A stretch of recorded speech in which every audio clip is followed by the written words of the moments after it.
استاد عزیز نخست مبارک میگیم شما که به این مقام انتخاب شدید و اصلا میگفتید که آیا انتظار بودید که امروز همچون رهبر اتحاد نویسندگان انتخاب کنید؟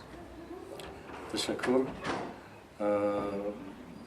انجمن یک جای انتخابات است، یک مقام رئیس اتفاق نویسنده‌ها وظیفه انتخابی است و کسی بیشکی این را دانسته نمیتواند. و این روز من راست گپ از استقبال همقلمان دوستان بسیار شاد شدم و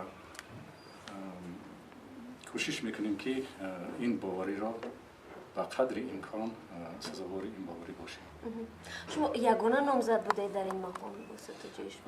من بسیار میخواستم که این به طریق الترناتیوی باشد انتخابات. متاسفانه چند بار که گرداننده مجلس اعلان کردند متاسفانه نفر دیگری پیشنهاد نشد و البته دستگیری گرم و جوشان و یکدلانه همقلمان بسیار خوب است، مرا بسیار روح بلند میکند، لیکن اگر به طریق امکان انتخاب می‌داشتند مردم بهتر بود. چرا شما فکر میکنید که مثلا خواهشمندان نبودن؟ شاید مشکلات زیاد است در این اتحاد که نمیخواستن اون مسئولیت به دوش بگیرن در این وقت؟ کار ایجادی همیشه مشکل است. کار ایجادی مثلا خواننده ما فقط کتاب رو می‌بیند، فقط نمایشنامه را رفته در تئاتر تماشا می‌کند یا سرود را از زبان حافظ می‌شنود، لیکن در پشت این کارها چقدر زحمت‌ها هست، چقدر اذیت‌های ایجادی است. البته این اذیت‌ها شیرین هم هستند، نمی‌داند.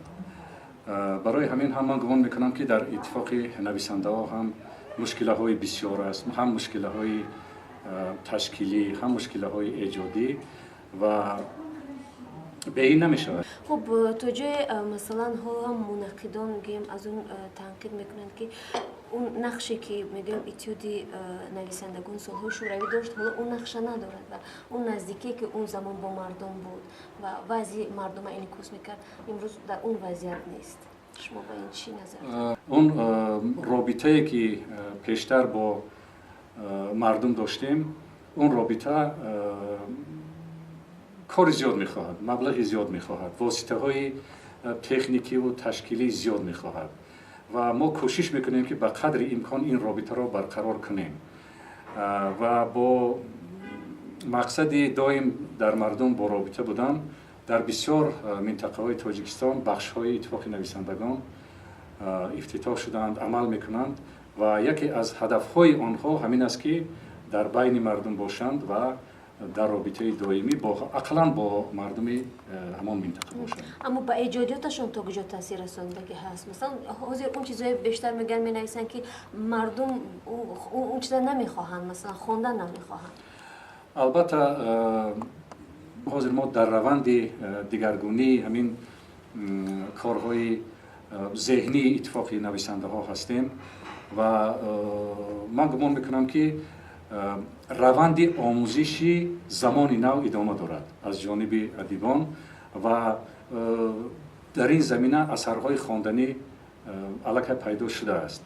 من چند اثرها خواندم، حتی قصه ها خواندم، حکایه ها، شعرهای خوب خواندم و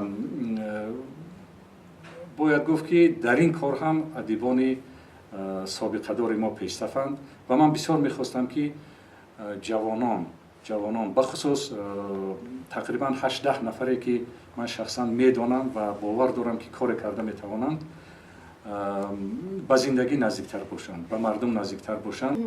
شما استاد میسیه همین اتحاد نویسندگان در همین شب روز در چی میبینید؟ یکی از وظیفه های اتفاق که گمان میکنم اجرا کرد، به قدر امکان اجرا کرد، سرجم داشتن مردم با اجرای وظیفه هایی که زندگی پیشنهاد میکند، با اجرای آن وظیفه هایی که دولت در نزد اهل ایجاد میگذارد، سفربر کردن ایجادکاران و این وظیفه ها کم و بیش میسر شد. من فکر میکنید که همین پیشنهادهایی که امروز در اینجا صدا دادن کدومش از نگاه شما قابل قبول هستند و شما در جریان کار خودتان از این پیشنهادها استفاده خواهید کرد؟ از پیشنهادها همه جالب بودن. پیشنهادها من برای خودم نوشته گرفتم، اکثرا جالب بودن و مخصوصا از نظر مالکیت اتفاق نویسنده ها. اتفاق نویسنده ها در دوره شوروی یکی از سازمان های داراترین بود، امکانیت های بسیار مالیوی داشت و از این جهت اعضایش رو منتظم دستگیری کرده میتوانست. لیکن ما توجه بیشتر رو به بخش های سابقه دار، به بخش هایی که بیشتر بزرگترن، اعضای بیشتر دارند جلب میکنیم و کوشش میکنیم که شرایط کار و ایجاد آنها هم کمی بهتر شود. یعنی حالا بعضی مالیشان اونقدر در سطح خوب نیست و اینا میگن باعث اون میشد که شورای نویسندگان پریشان هستند مثلا. من راستگه بالا آشنایی ندارم با وضع مالیوی، با وضع اقتصادی هم اتفاق نویسنده ها و بخش های آن آشنایی ندارم، ولی میدونم که در این زمان وضع کم سازمان و تشکیلات خوب است و برای این راه های زمانوی کار را جستن در کار است. در مورد قبول گیم نویسندگان شوران به اتحاد یا خارج کردن آنها از اتحاد هم یکون چرا دیده میشه؟ امروز ما از حسابات رئیس کمیسیون تفتیشات شنیدیم که در 5 سال 147 نفر عضو اتفاق شدند.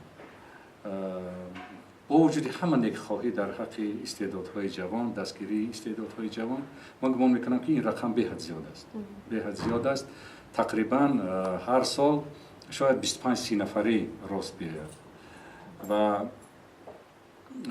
اگر این قبول نتیجه های دلخواه دهد من با هر دو دست جانب دارم، لیکن متاسفانه از این تقریبا 150 نفر شاید 140 نفرش شاعر و نویسنده است، یعنی نثر و نظم می نویسد، لیکن در این 5 سال من نثر و نظمی نظررس، نظم و نثر دلرس ندیدم متاسفانه.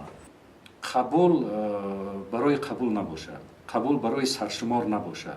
سرشمار شاید در ساحه‌های دیگر باعث سربلندی و افتخار باشد، لیکن در کار ایجادی سرشمار یگان نقش ندارد. یک سال دیگر رسید وقتی که شما معرفی کردند و همچون رئیس انتخاب شد، اولین نفری که شما تبریک کرد و بوسیدن این خانم گلرخسار صفی بودند. چه حکمتی در اینجا هست؟ نمیدونم چه حکمت باشد، لیکن امروز وقتی که نام من گرفتن و این تالار بسیار پرموج کفزنی کرد، من نمیدونم برای چی باشد، لیکن من کوشش میکنم که